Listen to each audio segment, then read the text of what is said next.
যদি সত্যিকার দেশ সৎ হয়ে চলুক, ন্যায়ভাবে চলুক, জুলুম অত্যাচার থেকে মুক্তি হোক, তাইলে সকলেরই ভোটে সকলেই সমর্থন করা দরকার।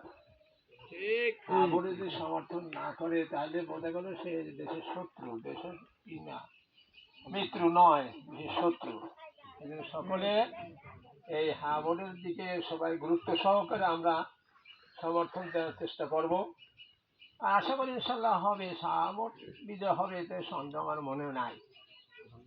তারপরে এই নির্বাচনের সংসদ নির্বাচনের বিষয়টা আমাদের এখানে 4 জন এরকম প্রার্থী হয়েছে।